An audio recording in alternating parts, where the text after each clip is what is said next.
From that time on, Jesus began to explain to his disciples that he must go to Jerusalem and suffer many things at the hands of the elders, the chief priests, and the teachers of the law, and that he must be killed and on the third day be raised to life.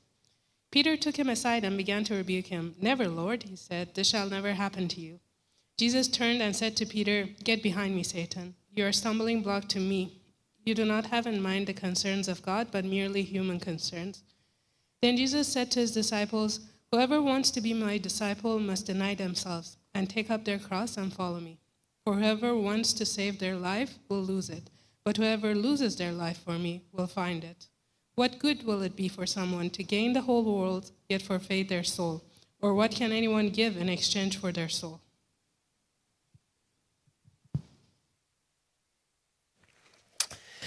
It was roughly 5 years ago this month that Amy and I were living in Victoria, and we sensed that Jesus was inviting us into what was next. We knew transition was coming, and we committed to that transition, but we had no clear picture of what that transition would be and what exactly it is that we were stepping into. And to make a long story short, by that August, after a season of discernment, we sold our house and we moved to Burnaby to plant Forest City on the corner of Kingsway and Imperial. Moving here to plant this community was one of the hardest decisions and seasons of our lives. I knew that leaving family and friends and a place of a community that Amy and I have grown and have felt like we've got real connections and meaningful relationships, that we knew that stepping into this thing would be challenging. But it was much harder than we anticipated. We came to Burnaby not knowing anyone, and with the task of renovating this space, this building, and at the same time finding a group of people to help launch this new community with us. In that season, we faced real operational challenges. We inherited a building with years, if not decades, of deferred maintenance. We had water pipes bursting within the first few months of being here, which created insurance claims, which were so fun to deal with. Along with that, we had other challenges of gas leaks, numerous gas leaks that we had to address and rip up our parking lot to find. We had CRA challenges. We had fraudulent contractors to work with. And the list goes on and on and on. And at the same time, we were inviting anyone, literally anyone we met or could know or have some relationship with to help launch this church. And most individuals said, "No, thanks." And that was the church side. But personally, we took on a challenging season in our own lives. We moved here and were fortunate enough to buy a house on a variable rate mortgage. This was 2022, and our mortgage payments in just 1 year doubled. We had children who were in new rhythms and new schools and new daycares, and they were adjusting to new friends and new challenges around that. And Amy and I were at this season both feeling the sense of isolation coming out of COVID, being in a new city, being away from our community. It was that season that I found a counselor just down in New West, and every month I would drive down to help process and make sense of all of this adversity that I was experiencing and whether or not coming to Burnaby was a good idea. Planting Forest City was challenging for so many reasons, but at the same time, we couldn't have anticipated how these struggles and challenges grew us in ways that we couldn't even imagine. We grew. We grew in our discipleship to Jesus more in that season than any other season in our lives. We established things. We knew things happened in that season that didn't happen in other seasons. Something happened to us and our dependency on Jesus in this season that could never happen in the comfort and the ease of Victoria where we were living. I've had lots of time to reflect on that season. And the more I reflect on that season, I realize that season is not our current season. We have stability now. We have more staff to help us with the demands. We have a fuller room. We have more resources and more structure. And all these things have made me reflect and helped me acknowledge that the same dependency that I needed in that early season is not as required today. And as I reflect, I wonder how I can recreate that season and all the fruit, the spiritual fruit that grew in my life. Now, I don't want to recreate everything from that season. I don't want to deal with burst pipes and frustrating recruitment. But to be exact, how can I get those moments of spiritual growth? See, for many of us, some of the most profound moments we have with Jesus are in the valleys, are in the hardships, or in the challenges of our life. But what happens when life is good? What happens when you've got more money in the bank? You've landed that job, you got married, kids come, settle down, or the things just seem to work out. Whatever the thing is, it just works out. If we're honest, we can become a bit apathetic to prayer. We try to read scripture when we can. We show up at church when it fits in our schedule. But we're left asking the question is, how do we grow spiritually? How do we grow? See, that season of my life taught me so much, as life usually does. Life always seems to be the best teacher. And as I've reflected on that season, I've realized spiritual growth has a pattern to it. And what I want to share today are 3 sequential truths, each one building on the next. And by looking at them, we see together they form a pathway for how we grow spiritually. So that's the goal today. Beginning of 2026, that's the year, in case you're wondering, 2026, we are going to look at these 3 truths and how we can see them in our own lives to build our life to look different by the end of the year. So we're in Matthew 16. If you have a Bible, I invite you to turn there as we look at this passage that's going to outline these things to us. But truth number 1, life with God makes us fully human. It's January, and with every new season and new January, our gym memberships get brushed off, our new diets are committed to, the budgeting apps are re-downloaded, and we are ready and at it for a new year and our new goals and aspirations. And there's nothing wrong with setting goals. I set goals every year. It's important. But according to Jesus, there is something essential that we need to pay attention to as we begin this new year. Something that is often easily missed for even those of us who have a regular rhythm with Him. There's something that's essential that we need to pay attention to, that when living is the most fulfilling life as human beings. This is what Jesus says in Matthew 16, verse 26. What good? What benefit? What value is it for someone to gain the whole world yet forfeit their soul, let lose their soul, let misplace it? Or what can anyone give in exchange for their soul? See, the starting place for us as the new year begins and for us to think about growing spiritually and to become more like the person of Jesus is a desire for us to have life with God. Jesus in here says there has to be this disconnect with what the world offers and a desire for something deeper, more profound. And Jesus says this happens when you actually pay attention to your soul. Now that word soul gets used in many different contexts, and even at church we use this word soul interchangeably here and there might be some confusion for you what I mean when I say the word soul. Recently, I was reading Ruth Haley Barton, one of her books, and her definition of soul is one of my favorites. This is what she says. When talking about the soul, I'm not talking about some ill-defined, amorphous, soft around the edges sort of thing. I'm talking about the part of you that is the most real. The very essence of you that God knew before He brought you forth in physical form. The part that will exist after your body goes into the ground. This is the you that exists beyond any role you play, any job you perform, or any relationship that seems to define you. It is the part of you that longs for more of God. What could you get in exchange for this? That's what Jesus is saying here. In the 90s and the early 2000s, there was a popular American sitcom called Everyone Loves Raymond. Anybody familiar with it?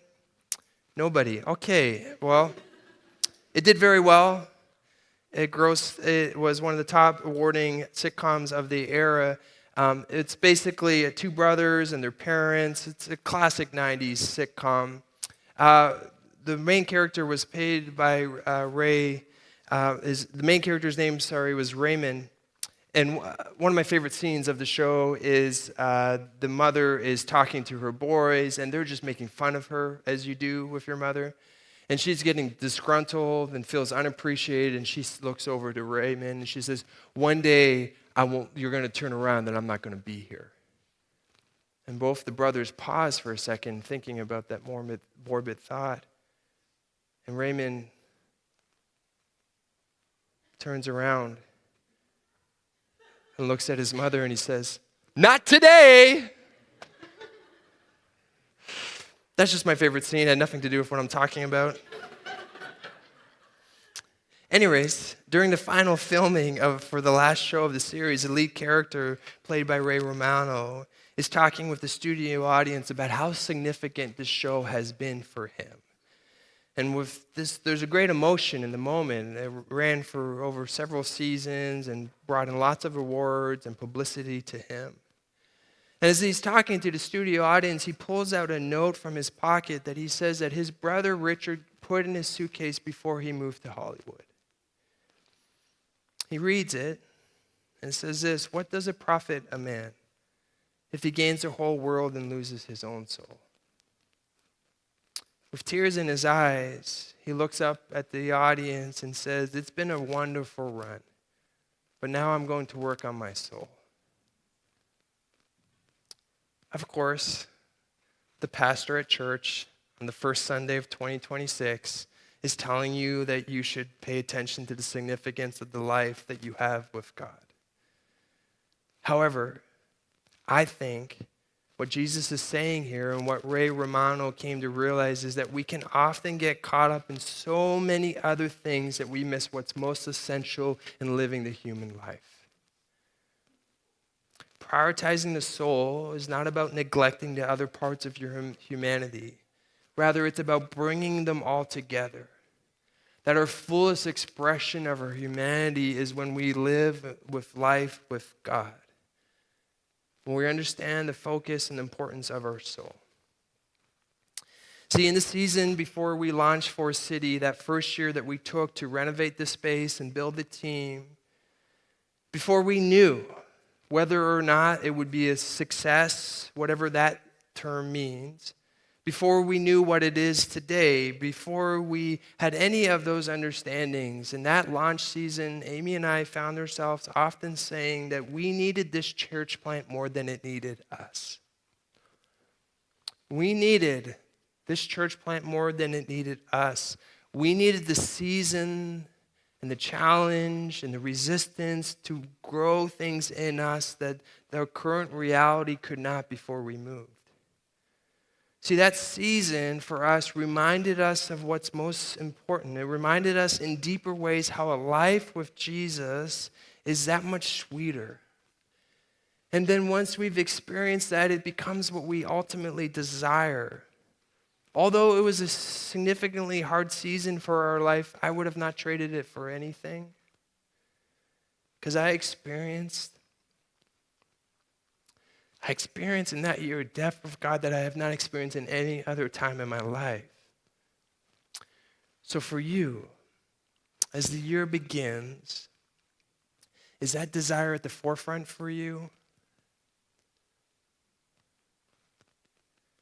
What good will it be for someone to gain the whole world yet forfeit their soul? What can anyone give in exchange for their soul?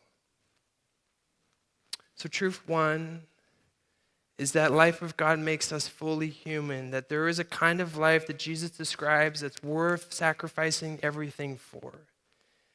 And if that is the case, If you follow me with the essential and the significance of that, what is the pathway that allows us to experience that kind of life? What forms us in this way? Truth number 2, resistance is a catalyst for formation. So you might have agreed with me, thought the story about Ray Romano was moving, and you followed along with that, and you might have felt some connection with the importance of nurturing the soul. But this truth, that resistance is the catalyst for our formation, that's much harder to adopt. See, many of us don't want to believe that resistance and adversity are one of the ways that create deeper formation in our lives. And this is because we grow up in a society that has a disdain for any level of adversity. Many of us grew up being taught that we should avoid it and rid our lives and anything that feels hard. It is well documented now that a lot of our society is built on the desire for convenience. There are whole industries that make billions of dollars based on this. Amazon, years ago, made the commitment to making packages show up at your door when you order them the day of, or at least the next day. They spent billions of dollars to make this a reality, knowing that your convenience was what was most important. If you don't want to cook tonight, you can order food that will show up at your door. If you're bored with where you live or get tired of the season, you can get on a plane and travel to almost any tropical destination you choose. The challenge, however, is when pleasure and comfort and an easy life becomes the idols of the day, then resistance is seen as aspects of life to avoid at all costs. Don't hear what I'm not saying. In no way am I downplaying real adversity that creates real challenges and suffering in your life. I have great empathy for those of you in this room who are going through real challenge, real suffering. And in no way am I saying suck it up or no pain, no gain. That's not the point of this talk or even the way in which Jesus thinks about this. However, I do believe that many of us who live in Vancouver, we have a more Vancouver view of hardships, not a biblical one. Many of us take our direction from the culture at large rather than from our Rabbi Jesus. There is a reason that in the first year of Forest City, we devoted an entire series to suffering. 6 weeks we talked about suffering. I wanted to call it 6 weeks of suffering. The team said it wasn't a good idea. But so much of that is because I know suffering is such a significant, common part of life, and our theology of suffering might be one of the most undeveloped. To be clear, suffering itself doesn't form us. Many people experience adversity but don't grow through it. Adversity itself is not virtuous. However, it is often through resistance in life that God grows us. Jesus suffered, and he said we would suffer. And he taught us how to suffer while we're suffering. See, the reality is we suffer.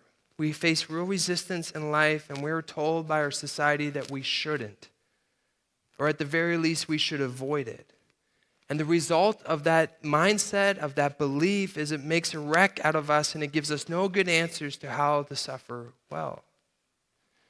But just consider this, that resistance is the thing that grows us the most in our life.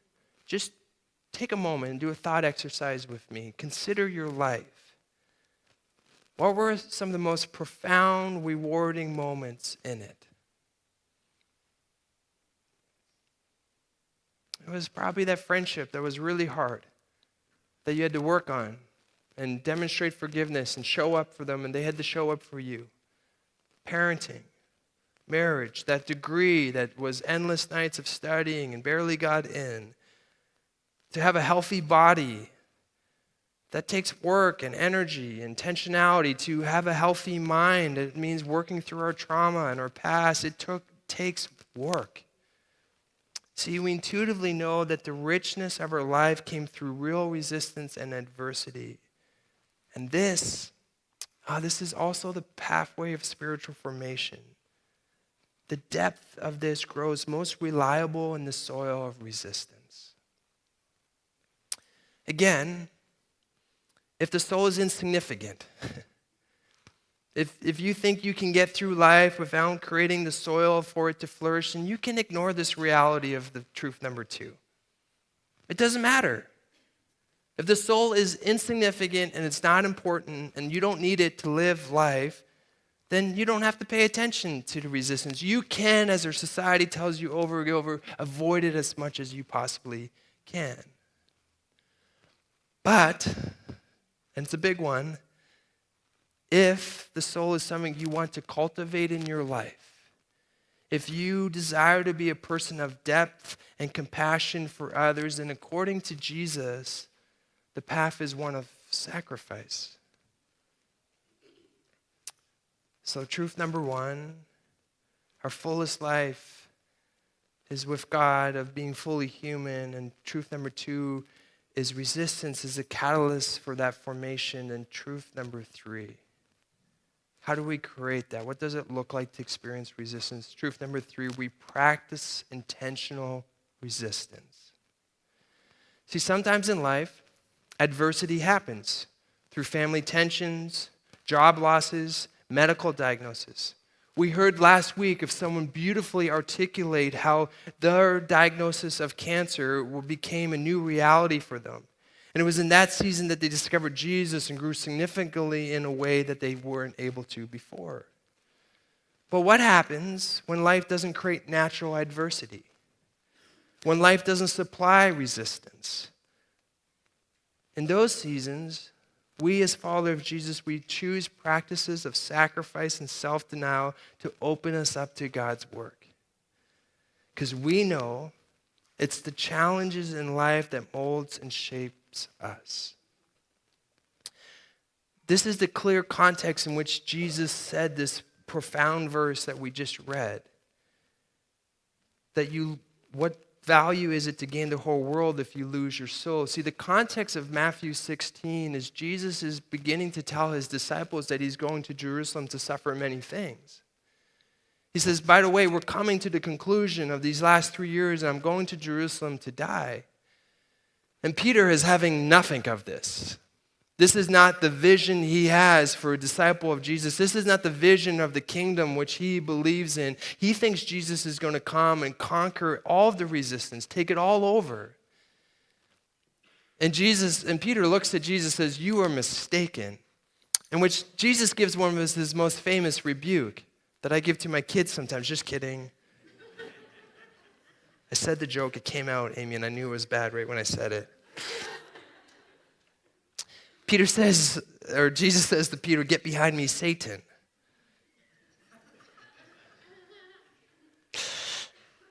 See, it's in this context when there's a difference of opinions.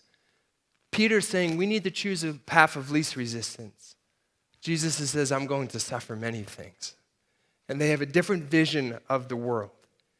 And it's in this context, it's in this reality that Jesus gives his manifesto of what it means to be a follower of him. Verse 24, then Jesus said to his disciple, "Whoever wants to be my disciple, whoever wants to follow me as their rabbi, they must deny themselves and take up their own cross and follow me. Whoever wants to save their life will lose it. But whoever loses their life for me will find it."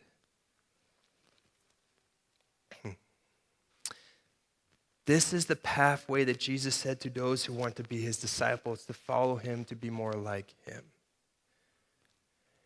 And this is the pathway he instructs us to grow more into being like him and to be the image of Jesus.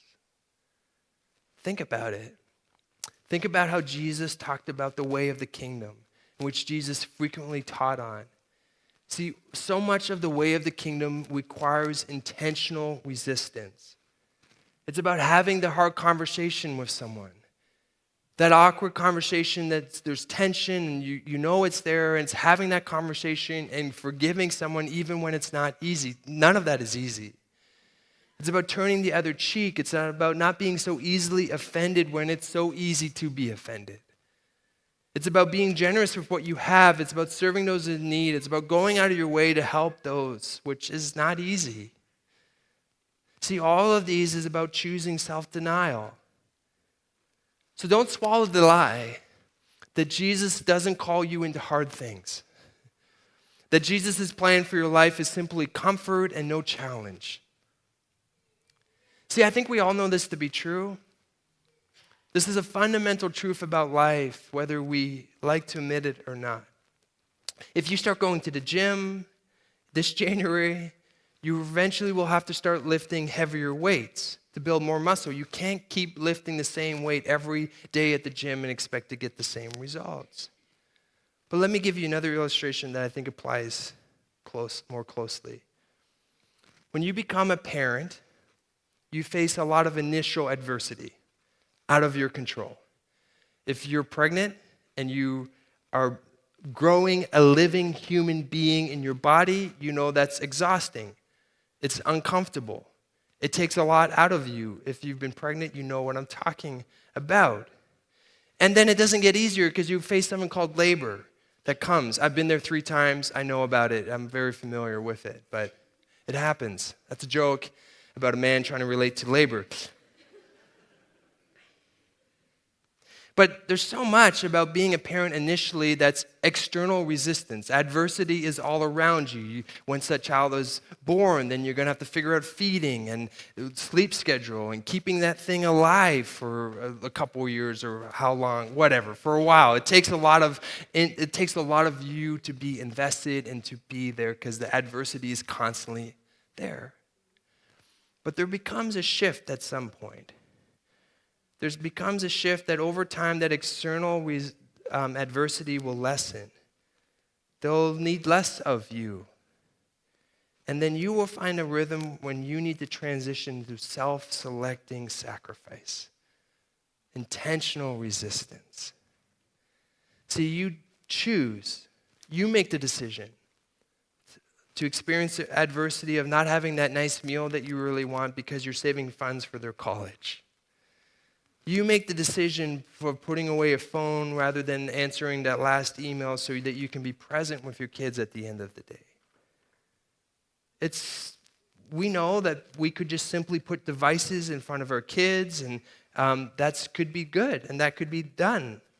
But we know that it takes more decision, it takes more sacrifice, takes more intentional resistance for us to be present with our kids, whether playing a game or reading a book or having a conversation to help them learn. But all of these decisions in parenting, none of these are necessarily forced on us, but they're chosen. Hear me. Being a parent doesn't necessarily mean you do these things. However, to be the kind of parent that your kids will thrive under requires you to choose a level of resistance. Growth involves discomfort. To say it another way, in the context of this community, in 2026, you can be a follower of Jesus. You can even align yourself with some particular views of the world that would find unison with the teachings of Jesus. However, to be the kind of follower that is growing and becoming more like Jesus, more compassionate, more present for others, it requires you to choose resistance in your life. It requires you to choose resistance to build the spiritual muscle in your life.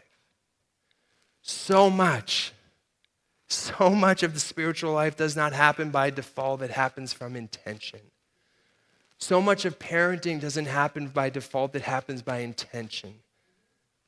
I could put a screen on for my kids and they would not talk to me for at least 3 hours until they got hungry again. But I think we know intuitively, is that what we're called to, and parents, and the same of following Jesus. See, as a reminder, that following Jesus requires intentional resistance. It involves daily giving up your life for the sake of finding it. And a reminder, we do this. We practice intentional resistance because we know that it is one of the primary ways that we grow. It's how we are formed. And we believe that because we've experienced something more valuable than the whole world can offer. Oh, we want our soul to be in commune with its creator. Gerald L. Sitzer says it this way: for the goal of life in this world is not ease, prosperity, and success, but intimacy with God, maturity of character, and influence in the world. Now, as I come to a close, let's invite the keys up so I actually finish. A couple caveats before I give you a practical step. First, everyone's resistance is different. If I started going to the gym, I remember one of the times I went to the gym in my life, and I joined with a friend who went regularly and was like a personal trainer. And I remember looking at the weights he was lifting, looking at his body type, looking at mine. I'm like, we're about the same. So I started to try to lift the weights that he lifted, and he laughed, and he said, I think we should start with that way up there. See, the reality is we had different resistance because we had different experience, we had different bodies, all these things. And the same is true with our discipleship to Jesus. Our resistance in this room all looks different. So for some of you, the resistance is going to be more intentional about being part of this community, making it the reality of showing up and being a part of it in ways that you haven't before. Maybe for some of you, it would be praying or Bible reading or whatever it is. The resistance in this room is all different based on where we are at. But if I could be honest, some of you have followed Jesus for a while. And in many ways, your faith, if you're honest, it feels a bit disappointing. But you have not added any more dumbbells to your workout. You are doing the same weights that you started at the beginning, and you're expecting to get the same results. You haven't seriously invited Jesus in how you think about your money. Even though he calls you to be generous and you know it's at the back of your mind. You haven't considered Jesus or the intentional resistance you need to make about how you spend your time, how you spend your downtime, or how you're willing to forego food or entertainment or social activity to experience moments with the Spirit. So first, everyone's resistance is different, and this is why every Sunday we invite you into prayer, we invite you to respond in a way that makes sense for you. Secondly, and let me be crystal clear, God is the one who grows these fruits in our lives. Faith is not formulaic. It's not about you creating the right habits and following the right influencer to create a level of wholeness in your life. See, this isn't about self-made individuals because we have the right morning routine, because no pain, no gain. See, rather we create the environments which allows God to do his best work. David Foster, in his great book, Celebrating the Disciplines, a book that I pick up almost every month, he says this: God has given us the disciplines, or God has given us resistance of the spiritual life as a means of receiving his grace. The disciplines allow us to place ourselves before God so that he can transform us.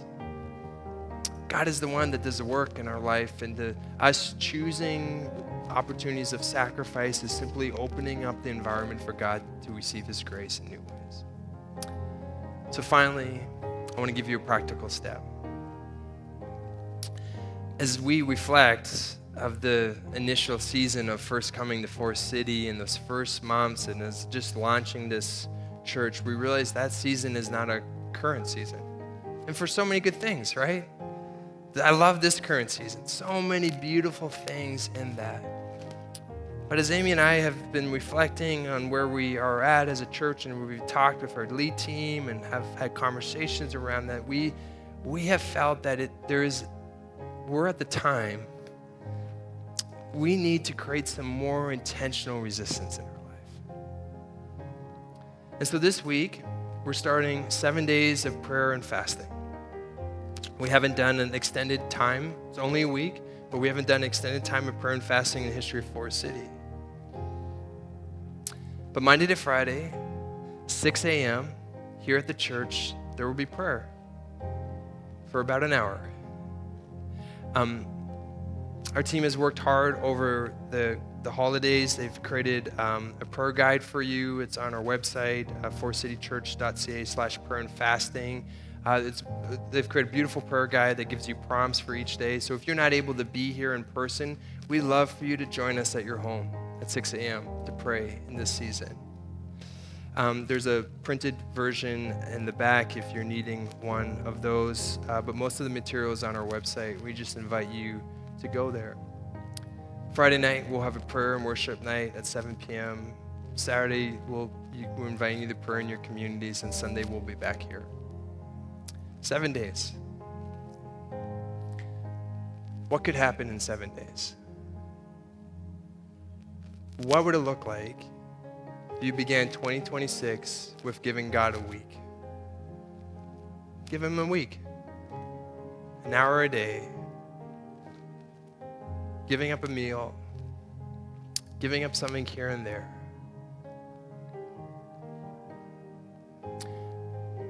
We think God can do so much in a week.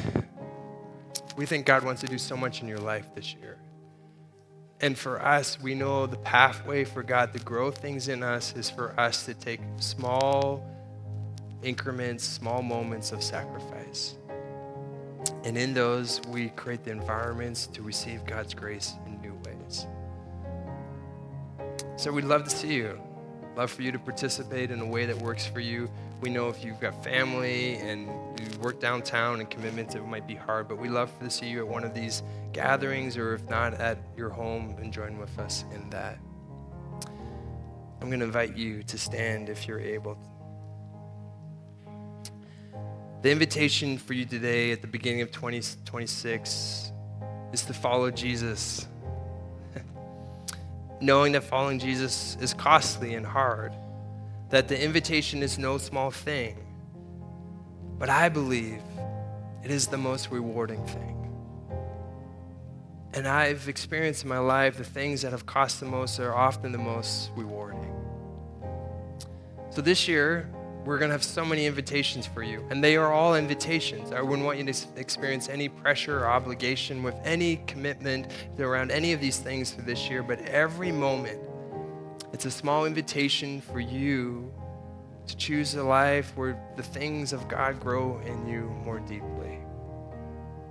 So let me pray for you this morning. Heavenly Father, we're so grateful for your grace. It's a new year. And we have breath in our lungs, and we just pause with gratitude of your goodness in our lives and goodness in this community. God, we don't know what 2026 will look like. But one thing that we pray for, one thing we hope, is that we would grow in our knowledge of you. Oh, our souls desire and long for you, Jesus. And so, Father, may we survey our lives right now and see the areas that you're inviting us to invite you to do your work in. Lord, may we commit those things to you. May we choose a different path.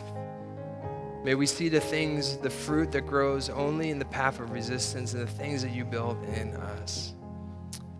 But God, we do all these things with your grace, so we ask for your grace to be so obvious to us. May your grace just be so tangible in these moments.